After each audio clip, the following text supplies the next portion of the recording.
and go. Hello, everybody, and welcome into Sports Talk Chicago. Great to see everybody right here on a Sunday afternoon in beautiful Chicagoland. John Meadows is directing and producing, and we have a lot to get to today on this program. Some reports have shown that the Bears and NFL teams are expecting the Bears to hold on to Justin Fields. We'll talk about what that means in region to quote from that new report. Then the second thing is, what will the Bears get back for that number one overall pick? Daniel Jeremiah has come out with some trade packages, and these are very interesting, including a Texans trade that would give the Bears 3 or 4 picks just for that top overall pick. So we will break that down. Later in the show, we have some news out of baseball. The pitch clock is here, and it already cost a team a game. I will discuss. You don't want to miss that, Brad. Plus, near the end of the show, we're also going to talk about Willson Contreras. He has trashed the Cubs in a recent interview. He's praised the Cardinals. What did he say, and what's it mean? We will discuss that near the end of this program. Our show today is brought to you by Amish Country Farms. For the best Amish food in all of Chicagoland, hit them up today in Orland Park. Fresh imports weekly from the Amish of Northern Indiana. Just tell them Sports Talk Chicago sent you. They're going to take real good care of you. We're live on YouTube, Twitch, and Facebook at Sports Talk Chicago. Follow me personally on Twitter and Instagram at Jon Z Sports, and on Facebook at Jon Zaghloul. Appreciate all of you tuning in. Want to say another quick thank you to all of you for this past week, Thursday night, big night, Ozzie Gian on the program. You all showed out in immense numbers. The video did super well on all of our platforms. A lot of you had nice things to say about it, and just want to let you know that in this new studio now, we do plan on bringing back more guest interviews. So make sure you stay tuned for that in the weeks to come. We're going to have some real fun here in these brand new studios, and I appreciate all of you for your support and for everything that you guys have done along the way. We're here. And it's been a wild ride and super fun, and it's only going to get better. So appreciate you all being here today on this Sunday afternoon for another great show. Want to start today with this. Justin Fields is expected to stay with the Bears, according to NFL teams. This is a report from Jeremy Fowler, ESPN. Quote, most teams I've talked to expect the Bears to keep Justin Fields. The expectation is they'd move out of that number one pick. So we've seen so much speculation, mainly from these morons at ESPN who've gone back and forth saying every single day on every single show, well, the Bears should trade Justin Fields or keep that number one overall pick. Found it ironic that it's an ESPN reporter who refutes his own colleagues here, but that's besides the point. Jeremy Fowler is confirming what I think a lot of us assumed heading into this offseason and beyond. I think it makes sense for the Bears to hold on to Justin Fields, but I think more than that, we have to look at his body of work and where he's gone from game 1 to game 17 in order to understand why the Bears are most likely going to make this decision. We all knew before the season this was kind of a make-or-break year for Justin Fields. Kind of. And I say kind of because there could have been blame placed on Ryan Poles or Matt Eberflus, and rightfully so. He had no weapons. He had nothing around him. Yet Justin Fields, to his credit, didn't let those excuses get in the way. He didn't say, woe is me, I have nobody around me, I have a defensive-minded head coach, I have a GM who's not spending for me, I'm just going to give up, roll over, and die. He didn't say that, nor did he act like that, fortunately. He showed everybody that he had a fighting spirit, there was something inside of him, and he knew deep down he needed to get better. There were things he needed to work on, and he needed to show that, hey, I deserve to be here, I was picked, top picked for a reason, I was traded up for a reason, and I think I could be the future of this team. I really gave Justin Fields credit. He could have really sat down and played the woe is me card easily. And I really wouldn't have blamed him with the situation that he inherited. You know, we talk about the situation that Ryan Poles inherited, Matt Eberflus inherited. What about the situation that Justin Fields inherited? He's drafted by a lame duck head coach and GM. The Bears move up for him. Those same people are fired a year later. Got nobody around you. You're projected to be the worst team in football, which you ended up being. You have a new GM, new head coach. Got to prove yourself to them. No protection, nothing around you as weapons.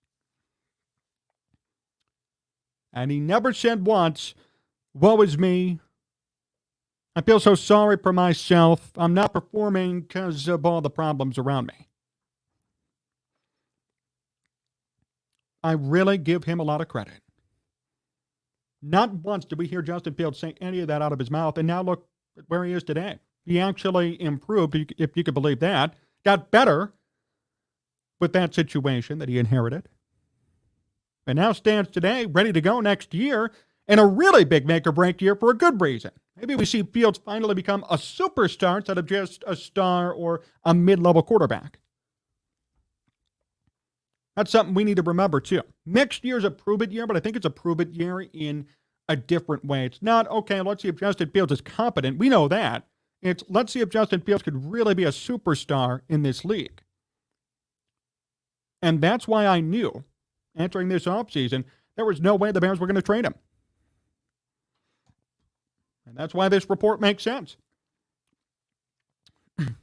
This is a different sort of prove-it year for Justin Fields. It's not a prove that you're competent, prove that you could play quarterback in the NFL. It's prove that you could be a superstar. Already a mid-level guy to a star. Can you be a superstar? Can you be a top 5 QB? That's what makes this year so exciting for him, for all of us watching. So there's a different sort of expectation, a different sort of jump that we should be expecting for Fields this year. It's not a prove-it year as if, oh, if you do bad, you're going to be cut, you're out of this team. No, it's a prove-it year in the sense of, can you be a superstar? Can you be a top 5, top 10 QB? Can you be the guy that really does make highlight reel plays with your arm and with your legs every single week instead of just one? That's what excites me about Justin Fields this year. That's what I think we should be all watching. So with this report from Jeremy Fowler, it kind of confirms everything that we talked about. This does not shock me, and it does not surprise me whatsoever. I'm all for a healthy debate. I'm all for weighing the pros and cons of, yes, the Bears should draft Bryce Young, or no, they shouldn't, and keep Justin Fields. I love a healthy debate. I love healthy arguments and discourse. We need that. We need different ideas. We need to discuss things and weigh out the pros and cons. Can't just go one way or the other. I'm all for discussion.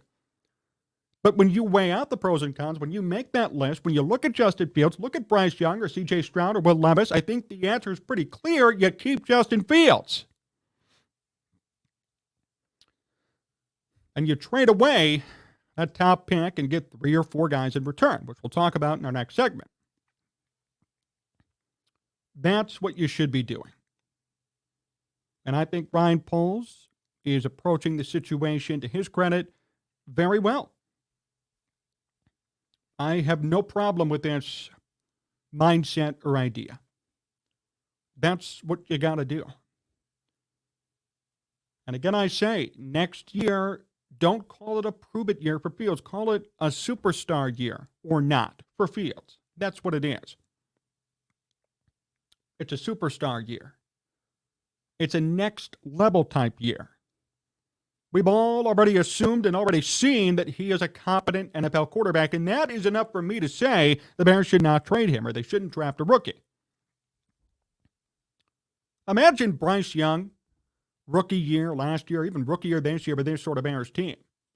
I don't think it would go too well. I think everybody would be flabbergasted and stunned by the lack of production on the part of Bryce Young or C.J. Stroud or Will Levis. Look at this team. It is not configured for a rookie quarterback. Last year, Justin Fields was forced to become more mature.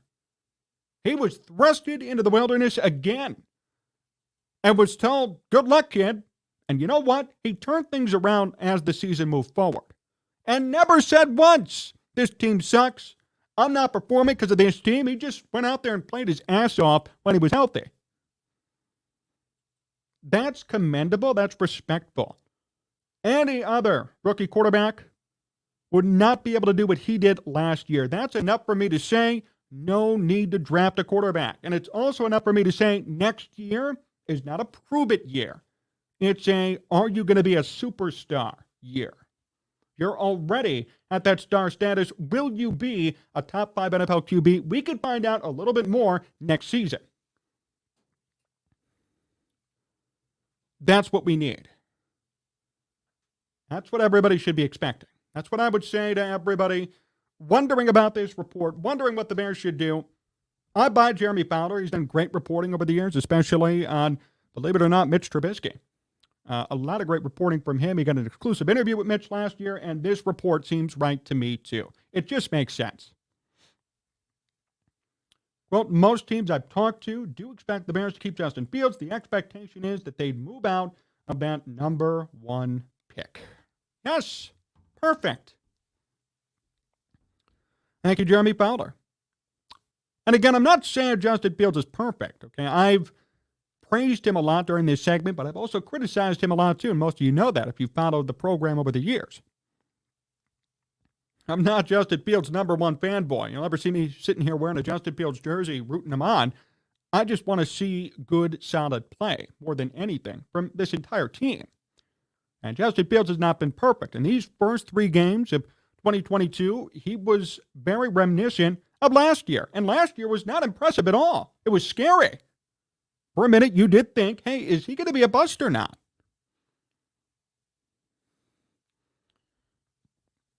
Fair thought. But Fields turned things around as the season moved forward. And he got so much better game in and game out as he got more reps, more experience.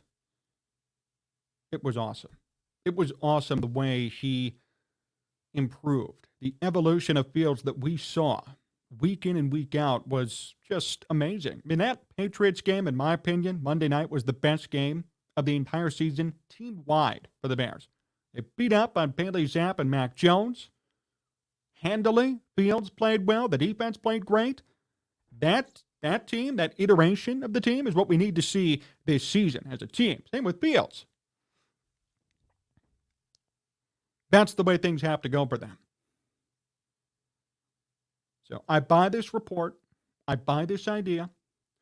And I really think next year, you've heard it here first, next year is not a prove-it year. It's are you a superstar year. That's how I'm going to start approaching next season for Fields. As I've done more thinking about his situation, what the Bears are going to be offering, this number 1 overall pick, it's all been in my mind the past couple of weeks, and I've really thought it out. And now I think I found somewhat of a good conclusion. We know Fields is competent. That was last year's test. Are you an NFL quarterback? Are you even capable of being somewhat good enough to lead a team? Check. Checked off easily. So now it's, are you going to be a superstar or do you need a good team around you to win? Are you going to be an Alex Smith or a Patrick Mahomes? Going to be a game manager? Or are you going to be a leader? And either way, I'm okay with it. Alex Smith is a good quarterback. I'm not trying to slight him, but I'm just wondering what kind of a player Justin Fields will be. And I think that's what we're going to see in 2023. We're going to find out, okay, is he going to be a top 5 QB? Is he going to be a superstar? Is he going to be a mid-level QB? Because already I could say with confidence Justin Fields is a top 20 quarterback. I think he's 20th or 19th as of right now, and he only has room to go up. So we know that, which is great. Now we need to find out, is he going to be a superstar? But I'm saying all this just to say that this report from Jeremy Fowler is great. Why would the Bears trade a quarterback who 2 years in has proven enough to be competent when you have other quarterbacks, rookies like Bryce Young or C.J. Stroud or Will Levis, who we have no idea what they're capable of? And if you brought one of them into this situation last year, they would not have done as good as Justin Fields did, plain and simple.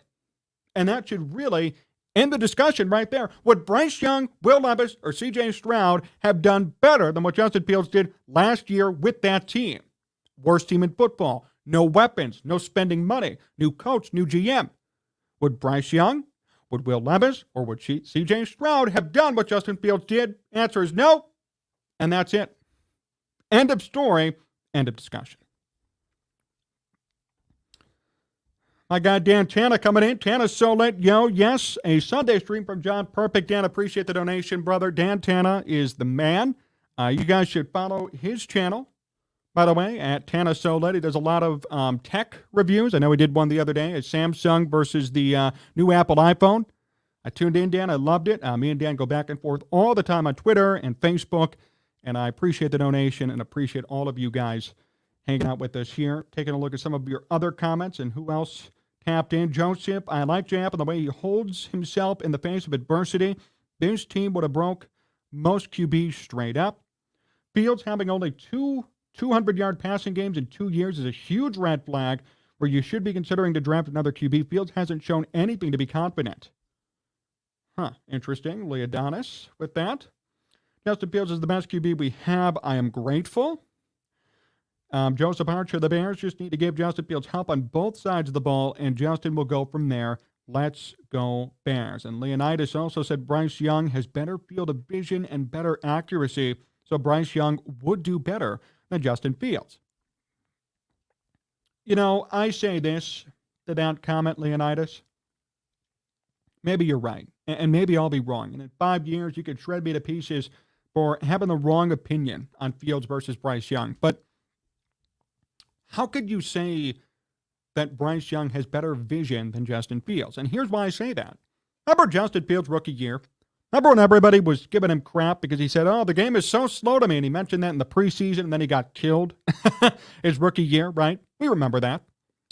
So Bryce Young having better vision at the college level means absolutely nothing when it comes to the NFL. That's the key. So we can't make that comparison. That's the problem. We can't say, hey, Bryce Young's better at this, this, and this when we've never seen Bryce Young play for an NFL team. We don't know what Bryce Young has to offer at a better level than Alabama. That's why I caution anybody saying, hey, they would do better or this guy's better or whatever. We don't know. And I'll tell you what again. Bryce Young last year with his current skill set would not have done better than Justin Fields in that situation. Now, in 5 years, with both guys having superstar teams around them, could be an entirely different story. But last year, the 2022 Bears, if Bryce Young was the quarterback and not Justin Fields, Bryce Young would not put up the numbers that Justin Fields did. That is enough for me to say, hold on and keep Justin Fields. That's it. That simple of a discussion, and that's why I've said I think the buck stops there in regards to the trade Justin Fields talk and to the we got to get rid of him talk, right? That's the way I see it, at least. I don't think it's worth going further than that on this discussion. So, besides, the Bears could get a haul back for their first overall pick. According to reports from Daniel Jeremiah, I'm going to read you this quote here in a second. The Bears could get a lot back for that top pick. It's actually very exciting to see. If they make the trade with the Texans and or the Colts, be prepared for a haul for the Bears. And I think that's very exciting. And I think that's the big reason why they should probably trade that pick and set themselves up for this year and next year. So here's what Jeremiah said from NFL Network, very good draft guy. He said, quote, if you're going to go back to pick number 2, so if the Bears make a trade with the Texans, is what he's saying, you're going to get, the Bears will get the second pick, the 33rd pick, and next year's 2. That would be the trade you would have there with the Texans. If you go to 4, so if the Bears make a trade with Indianapolis, would you have to give up a 4th-round pick this year? A 4th-round pick in 2024 as well as the number 1 overall pick? The Bears would receive, if they made a trade with the Colts, number 4 overall, number 35 overall, 1st-round pick in 24, 2nd-round pick in 24. If you want to go all the way to 9, you're going to get the 9th pick, you're going to get the 39th pick, and a 1st-rounder in 24 and a 1st-rounder in 25. So there is a bit of insight finally, bit of an idea of what the Bears could get, what they should be demanding, what the market price should be for that top overall pick. And I have to say, I love it. And this is what we kind of predicted over the past couple of weeks. Now we have some more information coming to light. This is what the Bears should demand. This is what they should be asking for. So with the Texans, they would get the 2nd pick, the 33rd pick, and next year's 2nd rounder. But if they make a trade with the Colts, or at number 9, they could be getting a 1st-round pick in 2024 in addition to the 1st-round pick this year, plus a couple of 2nds and 3rd or 4th. They could be getting back 4 picks for that number 1 overall pick if they make a trade at 4 or 9. And if they make a trade with the Texans, they'll get 3 picks back in return. Now, that is music to my ears. Because this team needs much more than quarterback. You know, we get so caught up in the Justin Fields discourse. Will they train him? Will they not? Is Justin Fields good enough? We are forgetting about all the other holes on this team, all the other problems that they have, and they have a lot of them. David Montgomery is going to be a free agent. So they have no running back. Wide receiver, they could certainly use some help there. Darnell Mooney, Chase Claypool, who else? And Claypool sucked last year. And Mooney was hurt. They need a true, legit number one. They don't have that yet. Secondary is going to need some help. Defensive line is going to need some help. The Bears need to be able to rush the quarterback. They need edge rushers. Oh, and by the way, the offensive line sucked ass last year. They need help there too. That offensive line was horrible. Justin Fields led the league in sacks. Now you could say Justin Fields, oh, it's his fault. No, that offensive line sucked. Come on. Look at all these issues that the Bears have, and all we're doing every single day, all ESPN is doing, all the mainstream media, all of us. I'm guilty of it too. What are they going to do at quarterback? Well, what about all these other positions? And that's why it's so important that the Bears trade that number one overall pick. They're going to get back 3 or 4 picks in return, which allows them to draft according to need at some of these positions. They need a new wide receiver. They need potentially a running back. They need secondary help. They need defensive line help. And they desperately need offensive line help.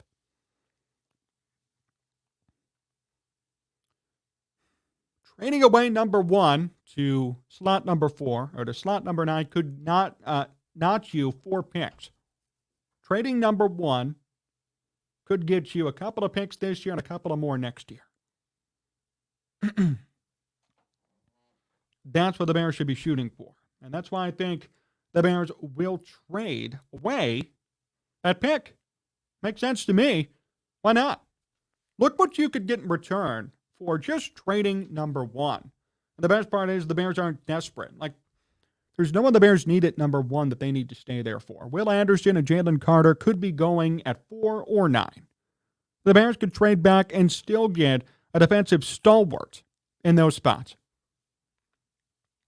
But if they trade with the Texans, they could get back the number 2 overall pick, the 33rd pick, and next year, 2nd round pick. If you trade with the Colts, you could get number 4, number 35 this year, a 1st rounder next year, and a 2nd rounder next year.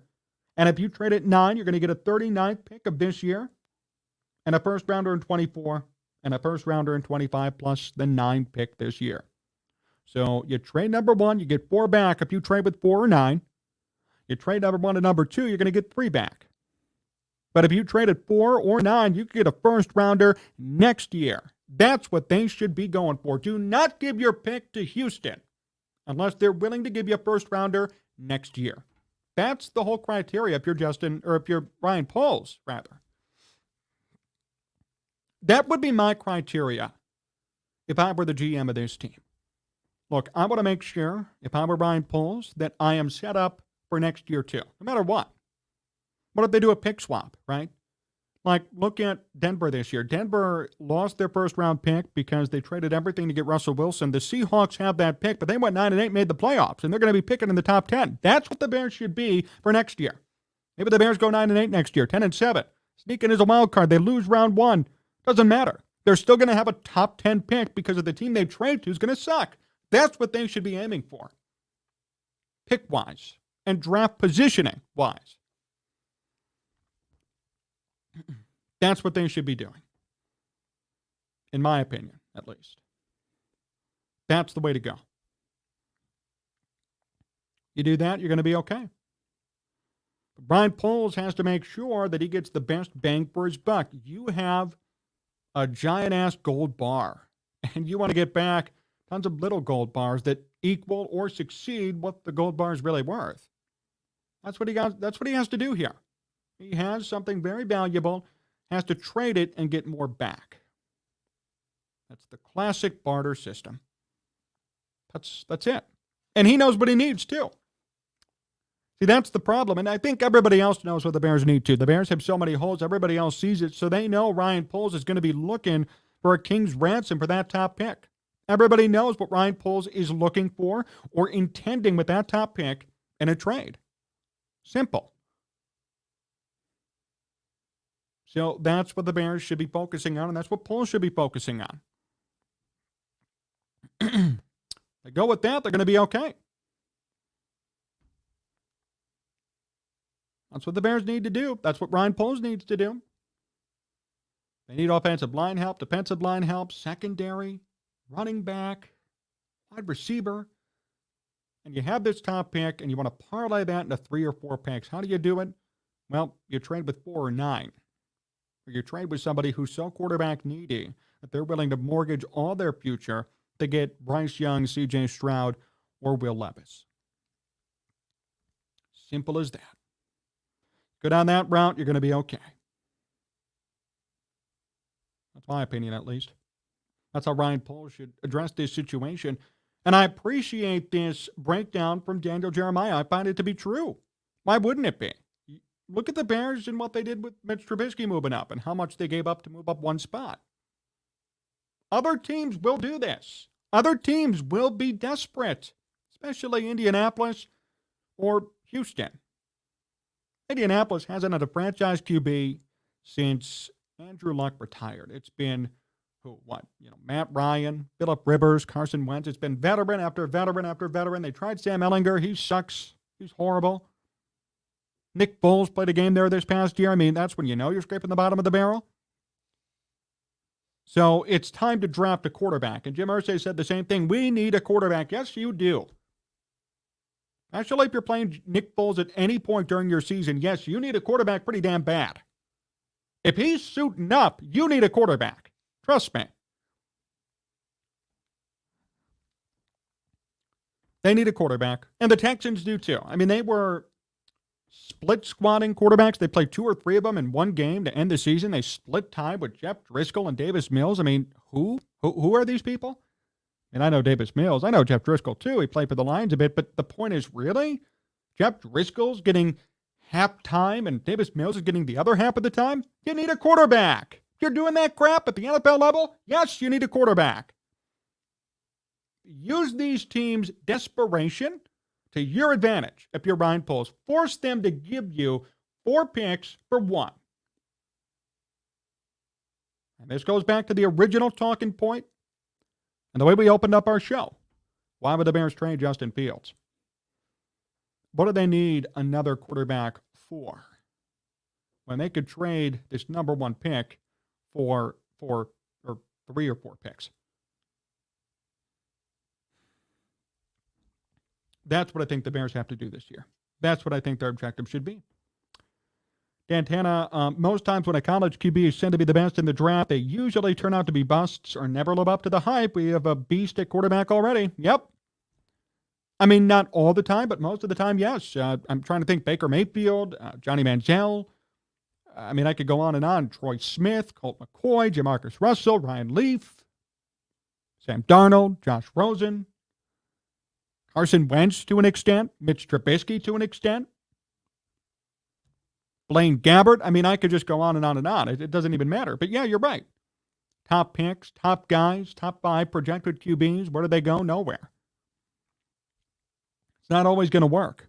And maybe one of these guys turns out to be a complete stud and superstar, but we don't know. But we do know Justin Fields is good enough to be a starting quarterback in the NFL. That's enough for me to say the Bears should keep him. Darrell, his work ethic, Justin Fields, is second to none. Wait till next year, but he has receivers and protection. You're right, which is what I said. If he can have an actual team around him, I think he's going to be okay. Joseph, getting a new receiver that could fill the room with more competence and experience would be nice, but mainly need to not have the O-line exploded inside out 80% of plays. Yes, Bears need O-line help. We need as many picks as possible, not just this year, for future years too. Jeff, you're right. Exactly. Joseph, all drafts are 50-50 on whether they remain in the league or not after their rookie contract, let alone last that long. Yes. Young is too small for an NFL QB. Who's going to find out? Darrell, the only way I will push back on that is that there are some smaller QBs today who do work. Kyler Murray is not a bust per se. He's not great, but he's not a bust. Russell Wilson is probably going to be a Hall of Famer, even though he's having some issues now in Denver. Small quarterback. Baker Mayfield is okay, but you could probably say he's going to be a bust, right? So I guess it depends on the team that he goes to, whether or not they have somewhat of a decent offensive line and whether or not Bryce Young is going to be more mobile in the NFL. That's going to be the question surrounding Young and whether or not he'll be successful. Will he go to a team with a good O-line? And will the team allow him to be mobile? If those are both going to be no's, Bryce Young's going to be one of the biggest busts in recent memory. So we're going to have to see. Dan, Rosen sucked. Remember Josh Rosen? Remember that experiment? 1 year, the Cardinals, they bring in a new head coach who's defensive-minded, Steve Wilks. They go 3-13. They get rid of Rosen. That whole season was horrible. Rosen, I think, had one of the worst qualifying completion percentages in NFL history for a full season. Not kidding. It was like 55%, and he played every game. I love how everybody forgets that, too, about Steve Wilks. He was the head coach for that year. 1 year, fired. And then he's begging everybody to give him the job in Carolina. Not so fast. Oh, I did a good job. Yeah, you did, but we remember what you did before, too. This year can't cancel out your past behavior and your past inconsistencies as a head coach. Steve Wilks is a great coordinator, great defensive coordinator. Can he be a leader? Can he be a head coach? Don't know, don't think so. Frank Reich, better hire in Carolina than Steve Wilks. By far. This is Sports Talk Chicago here with Jon Zaghloul, John Meadows directing and producing. We are live from our Chicagoland studios. Be a part of the conversation and comment on the YouTube live stream or on Twitch or on Facebook, everywhere at Sports Talk Chicago. You can also follow me at John Z Sports all over the place and support our sponsor, Amish Country Farms, for the best Amish food in all of Chicagoland. Hit up Amish Country Farms today in Orland Park. Tell them Sports Talk Chicago sent you. Well, it's time for my weekly rant. I'm sure everybody's looking forward to this, and I'm sure many of you saw this, or maybe you didn't on Twitter. But this really bent me out of shape last night. And nobody else is seeing it today. Nobody wants to see it. Everybody wants to be a fanboy and a PR person for Major League Baseball. But I'll tell you right now, we got a problem in baseball. And I don't care if I sound like I'm 70 years old, sitting in front of my couch watching TV on an antenna. So yesterday in a spring training game, okay? Two teams playing, the Red Sox. It was the Red Sox and a different team, I forgot. 3-2 count on the batter, 2 outs, bottom of the ninth, bases loaded. So, you got to force the pitcher to make a pitch, right? Force him to strike you out, or, hey, base hit, win the game. Tie game. Bottom 9, bases loaded, 3-2 count, 2 outs, and what happens? The batter doesn't step into the box in time. An automatic strike 3 is called, and that moves the game forward. What was I told on Twitter? We should take a look, shouldn't we? We should take a look at what I was told on Twitter from a couple of people who wanted to tell me about this game and what happened. That's quite the overreaction, John. It's the first spring training game with the new rules, and you're already out here like this? Hell yes, I am. Because I'll tell you what, and I'm going to say it now. If this happened to the Cubs or White Sox in September, in October, everybody would be pissed. But because it's a spring training exhibition game, nobody has anything to say. I'll tell you what, when this happens to the Cubs or White Sox, don't come crying to me. I told you from day one, this was a stupid rule. I hate it. I hate this new pitch clock. It's a joke. I was telling John this before we went on the air, too. Look, I grew up playing baseball my whole life. I know the youth baseball scene like the back of my hand. Hey, when you're a kid, and you're 10 to 18 years old playing ball on a travel team, you are told regularly not to rush. That's what I was told. Every coach would tell me your biggest problem is you rush too much on the mound. You're a great pitcher when you stay poised and calm and rhythmic. That's when you're good. When you rush, you suck. Coaches told me that all the time. We are encouraging kids who, by the way, 10 to 12-year-olds have no idea, have no concept of being calm and poised. They're kids. They're running around all over the place. They rush all the time. They get nervous. We're telling kids, hey, get that pitch out in 30 seconds. That's what you're giving. That's the message you're giving to people by implementing a pitch clock in baseball, not to mention the fact that these players, even as 20-year-olds, 40-year-olds, whatever they are, have to rush.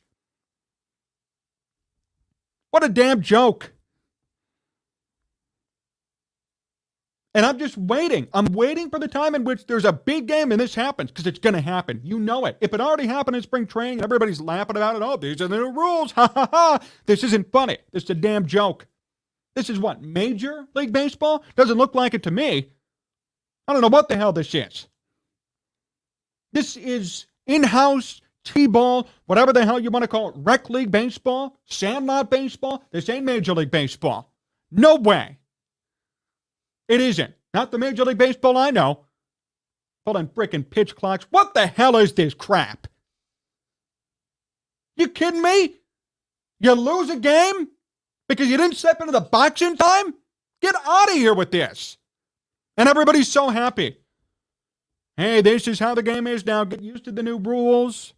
All the same sabermetric nerds who want to sit here and proclaim that this is good for the game. Well, the game got longer. You want to know part of the reason why the game got longer? Instant replay, more stats, more numbers. Let the players play. I don't care if people don't watch a 4-hour game. A lot of people still do. People watch the World Series every year, no matter how long the game is, they watch. David Freese's home run, 2011, extra innings, Cardinals. Everybody was watching that game. There was a late game situation. Everybody watched it till the end. What about the Yankees? 2001, maybe 2000? Where the game went into November 1st. And it's the first time baseball's played in November. Derek Jeter, walk-off home run. It was midnight. Joe Buck said it. Think nobody was watching then? Give me a damn break.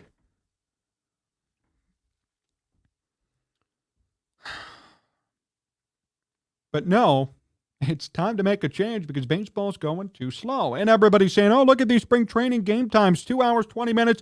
Of course it's slow or quick. Of course the game's quicker. It's spring training. Half these guys playing will never see a major league field. Of course it's going to be quick. Everybody's striking out.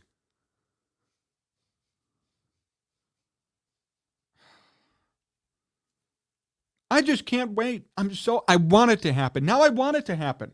I want there to be a Cubs or White Sox game in which they lose because somebody didn't step into the box in time. I'm hoping it happens. You know why? Because I want everybody to sit there and bitch and complain about it. And then I'll say, well, we talked about this 2 months ago and everybody didn't say anything. I want it to happen. And it will happen. Or better yet, it's going to happen in the postseason. And what's everyone going to say then? Oh, whatever. It's just another new rule. If that's where you stand on that situation, then we greatly disagree. I'm sorry. And again, and I want to say this too, I'm not crazy, okay? I'm on Facebook right now live, and I know there are hundreds of Major League Baseball players, former guys that I'm friends with who do not like these new rules. And I've seen the comments, and they know who I'm talking about. They know.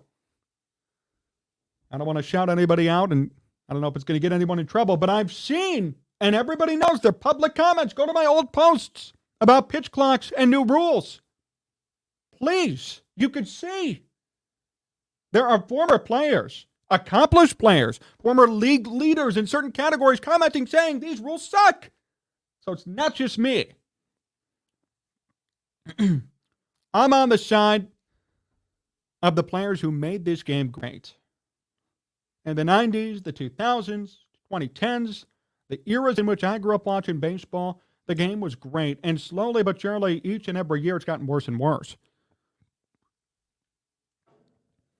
The guys who made the game great, I'm going to listen and value their opinions. I'm going to hear what they have to say. You know what? Their insight's better than mine. They played the game. They were there. This game has turned into a blank show. And I am just completely disappointed. And everybody will see it eventually. No one's going to talk about it now. And like I said, the Twitter reaction, John, it's a spring training game and you're already starting with this? Yes, I am starting with this. There shouldn't be a damn pitch clock in baseball. Come on. You're going to be teaching kids to rush. First of all, so the PR element of the game for kids is going to be a complete shell shock to them. They're not going to be happy. They're not going to understand, these kids. Their coach is going to tell them, hey, don't rush. Then they're going to watch baseball players saying, they pitch in 30 seconds. So that's bad. Then secondly, at the major league level, we're going to see games decided by a clock. Are you kidding me? We're going to see games decided by a clock, not a hit, not a strikeout, not a pitch, not a challenge. Baseball's about challenges. Baseball's about you get me out. Force me to get me out. That's what baseball's about. When I was a kid, hey, force the pitcher to throw a strike. Force the pitcher to make a pitch. 3-2 count, be ready to hit, force the pitcher to strike you out. Force the defense to make a play. That's baseball. And now, force the batter to not step into the batter's box? That's going to determine a win or a loss for a team? That's what we're encouraging our youth? That's what we're encouraging players to do? This is a damn joke. And if nobody else sees it, and if nobody else wants to believe it or like it, then that's your choice and your prerogative. But I'm going to stick up for the game as long as I got breath. This is not the game that I grew up watching. This is not the game that I appreciate or like anymore. It is a watered-down counterfeit of what the game should be.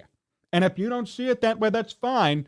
But don't come crying to me when the Cubs or White Sox lose a game during a playoff chase because somebody didn't step into the batter's box.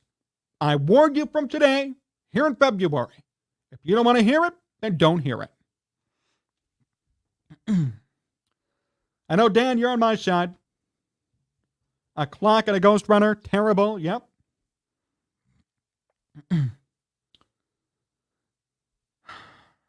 Man. Can you imagine Game 7 of the World Series and that happens? Teron Whitfield, yep. I agree with you. And we're going to see it happen, Teron. We will. We will see it at some point. It's going to be a playoff game at least. One playoff game this year, whether it be the Wild Card Series, the Divisional Series, the Championship Series, or the World Series. One of the games in that sphere will be lost because of a pitch clock. I'm going to call it right now. You and I both know it. It's going to happen. And when that time comes, I'm just going to sit back and laugh and say, I told you so. I don't feel bad. I feel bad for the people who are accepting it now, but then they're going to regret it later. And I feel bad for the people who are coming after me saying, hey, you know, you're already on this. Yes, I am already on this. 100% I am. This is bull crap. This is not baseball. It's just not. The game's become too monetized, too much business, too much everything. Go back to the basics of baseball. I do not like this rule, and I'm not ashamed to say it. I don't care if this doesn't go with the norm. I don't care if, the sabermetricians don't like it. I don't give a damn. I know I'm on the right side of this because former players back me up. That's how I know this is correct. See, it's all the people who never played the game who want to sit here and bitch and complain about playtime and how long games are going. But those who play have nothing to say because they know. They know it's wrong. And former players have a lot to say about this. It's only the suits, it's only the people who've never played baseball who have something to whine about when it comes to pitch clock and game time. But those who've played know very well that this is not baseball. Baseball is the one game where there's no worry about a clock. Football, soccer, basketball, hockey, all about the clock. Clock management. When am I going to score? What am I going to do? How can I stop the clock? Give me a timeout. Baseball, it could take 4 hours. It could take 10 hours. Doesn't matter. That's the beauty, or that was the beauty of the game. And now, obviously, baseball has become handcuffed and it's become submissive to a clock. What a damn joke. Just horrible. I am so disappointed by that development. And again, you will see it. It's going to happen. Some meaningful game this year, whether it be the Cubs or the White Sox or in the playoffs or in the World Series, somebody will lose because of a clock. And I'm just going to sit here and say, hey, told you so. I'm going to laugh too. Wait for that to happen. Sports Talk Chicago here with Jon Zaghloul. John Meadows directing and producing. One segment to go. You're just tuning in. Support our sponsor, Amish Country Farms. Hit them up today in Orland Park for the best Amish food in all of Chicagoland. Tell them Sports Talk Chicago sent you. Hit that like button on YouTube and find us live on YouTube, Twitch, and Facebook at Sports Talk Chicago. Follow me personally at John Z Sports on Instagram and Twitter and on Facebook at Jon Zaghloul. Last segment of the day. This one should be fun too. Willson Contreras, Cubs fans, has chosen to speak out. So we all wondered this past year why Willson Contreras left the Cubs. Because I wondered it too. He didn't sign with the Cardinals for a lot of money. It was a very standard contract. It was 5 years, $95 million. I thought, why didn't the Cubs pay him that much money? Willson Contreras, all-star catcher, could be a Hall of Famer if he plays at this level for, 8 more years maybe. He's on the track if he could continue to play at this level and sustain the production that he's put up. World Series champion, glue piece for the Cubs. And they didn't trade him. See, I was all for trading Willson Contreras this past season at the trade deadline, so that way you could get back a haul. The Cubs didn't do anything, though. They let it pass. So I assumed by letting him go or letting it pass that they'd sign him this offseason. They didn't. And now we have comments from Contreras maybe as to why he left and what happened. So this is from Jeff Jones, and here's an article from Cubs Insider that has the quote, Contreras said he started imagining himself as a Cardinal the day he saw Albert Pujols hit his 695th home run. Contreras said he was on the IL, watching from the bench, envisioning playing for a team with that kind of tradition and celebration. Then, here today, I just saw this, Valley Sports Midwest, Contreras compares the Cardinals and the Cubs organizations. Quote, for me, I like this better, St. Louis. It's a better organization, old school way, which I love. Ever since I got here, it's been everything just one way, the Cardinal way. These are the comments from Willson Contreras, and if you're a Cubs fan out there and you're watching, you're probably livid and pissed.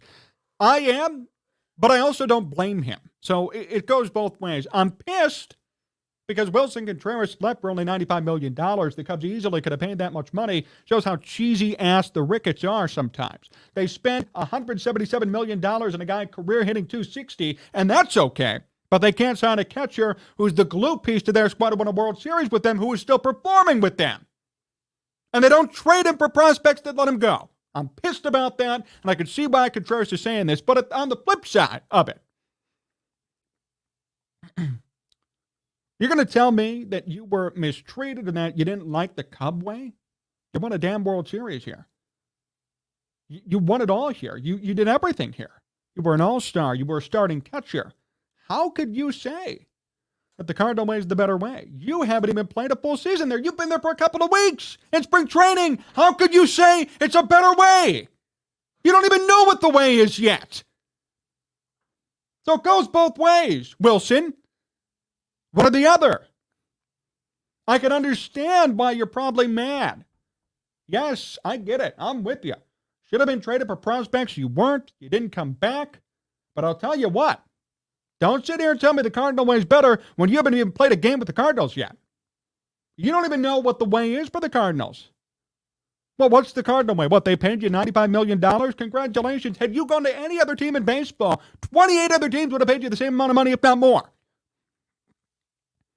With the exception of maybe like the A's and the Royals. Everybody would have paid you money to go there. That same dollar amount and the same amount of years. The Cubs would have done it. They should have. So I just don't understand where that sentiment comes from. Unless, you're mad because the Ricketts didn't pay you or they didn't want to pay you or maybe this offseason they didn't give him a contract. Then I can understand.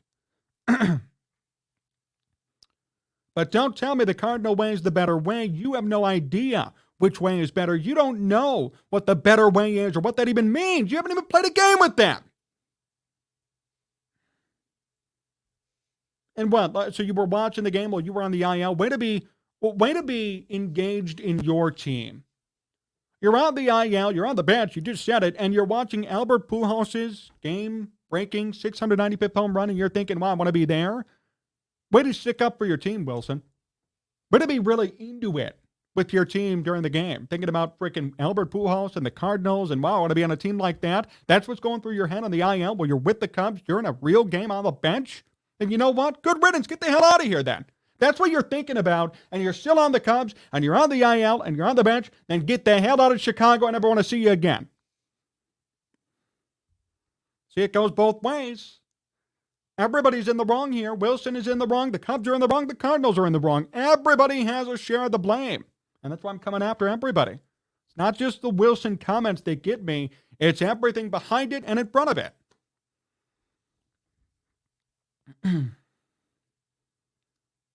So Willson needs to really shut his trap because it doesn't make any sense, his comment. And I didn't appreciate it at all. I mean, for me, I like this better. It's a better organization, old school way, which I love. Ever since I got here, it's been just everything one way, the Cardinal way.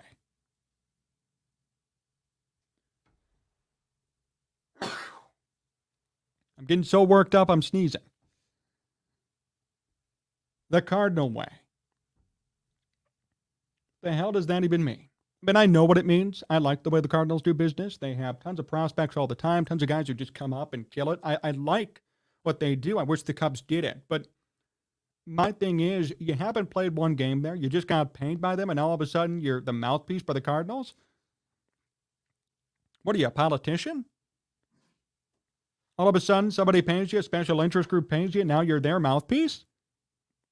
And you just forget about, I don't know, winning a World Series here and doing something good here? Come on, dude. Really?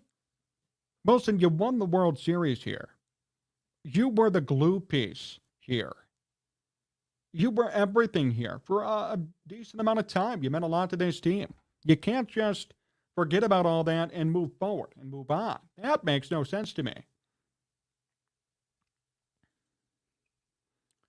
I don't appreciate the comments from Contreras. I don't appreciate the backhandedness of those comments either. I think it's a total scam and a total joke. And he is going to have to pay for that eventually. And by, what I mean is that hopefully the Cubs can just beat down on the Cardinals this season when they face each other. Because Willson should not be offering up comments like that. It's not right. It's not right. It's wrong. Based on his career and what he's done. It's a damn joke. The hell out of here, man.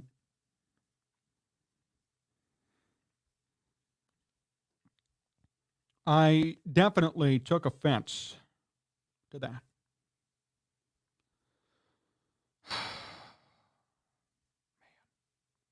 What's wrong with you, Willson? Why are you doing this? Why are you saying this? Why are you making this a big deal?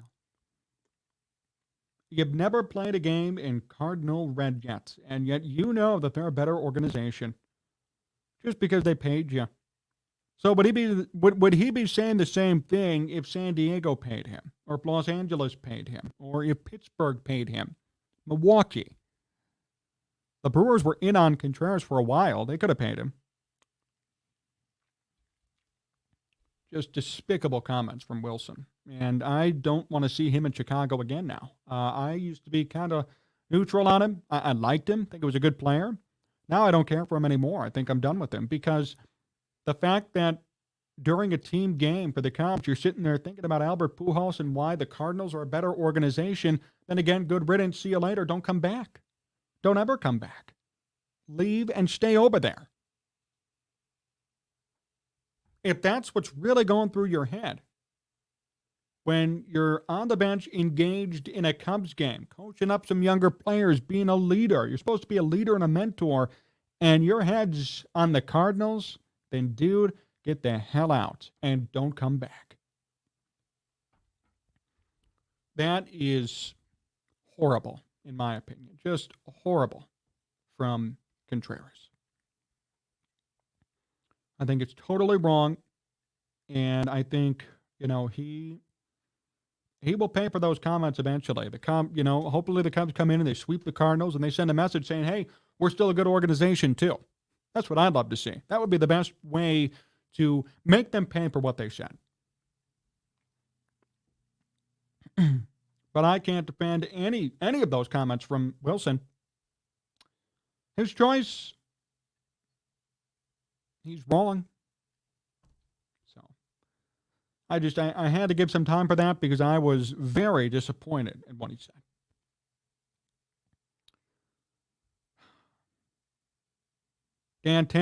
Dan, all over this one. I know you're probably really engaged here. Let's see this. The Cardinals have the champions to back it up too. Championships. Let me see this here. You get tons of trophies, play stats for Contreras, right? Dan, I mean, I think you and I are in agreement here. It doesn't make sense for Contreras to be saying all this stuff. You won a ring here. You played very well here. A couple of all-star teams here. You did a lot here, a lot of good things. Why come around and just trash the team you were a part of for all this time? You said you wanted to be a Cub forever. Obviously, that wasn't true.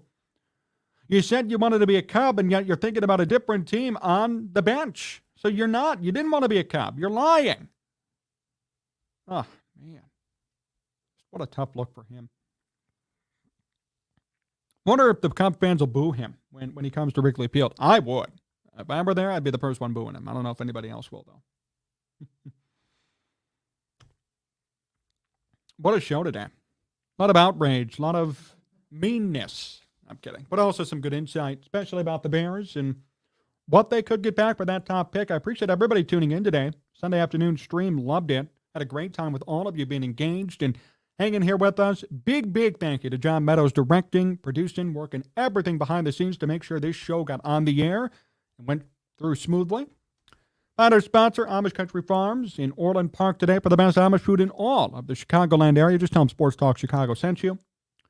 Live on Twitch, Facebook, YouTube. Follow us all those places at Sports Talk Chicago. Hit me up personally at John Z Sports on Twitter and Instagram, and also at Jon Zaghloul on Facebook.